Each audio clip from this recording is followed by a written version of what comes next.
I wonder what you would do if you had the power to dream at night any dream you wanted to dream.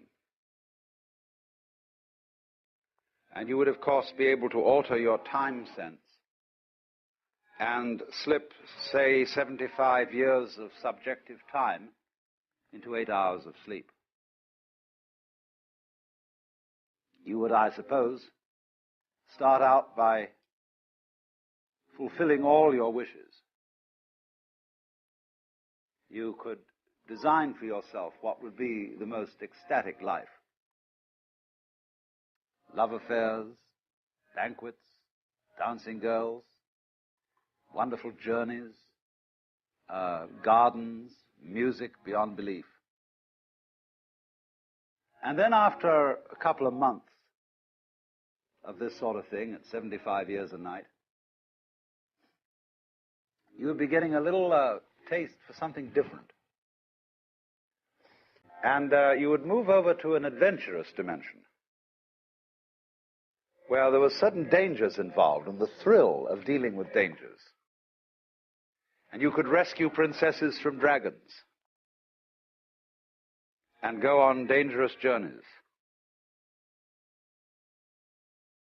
make wonderful explosions and blow them up, eventually get into contest with enemies.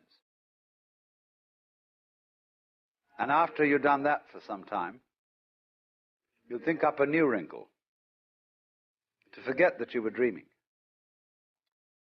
so that you would think it was all for real, and to be anxious about it. And then you'd say, well, like children who dare each other on things, how far out could you get? What could you take?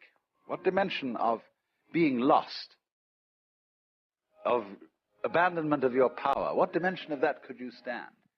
You could ask yourself this because you know you'd eventually wake up. And after you'd gone on doing this, you see, for some time, you would suddenly find yourselves sitting around in this room with all your personal involvements, problems, etc., talking with me. How do you know that that's not what you're doing? Could be. Because after all, what would you do if you were God? If you were what there is, the self. And thus it is that everyone to this day, when asked who is there, says it is I, and thereafter gives whatever particular name he may have. For if you were God, and in this sense that you knew everything, and you were completely transparent to yourself through and through, you would be bored.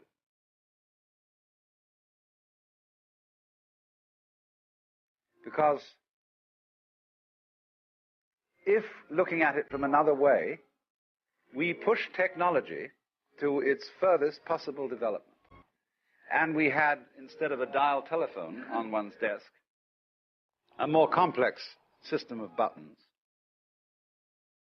and one touch, beep, would give you anything you wanted. Aladdin's lamp. You would eventually have to introduce a button labeled surprise. Because all perfectly known futures, as I pointed out, are past. They have happened, virtually. It is only the true future is a surprise. So if you were God, you would say to yourself, man, get lost.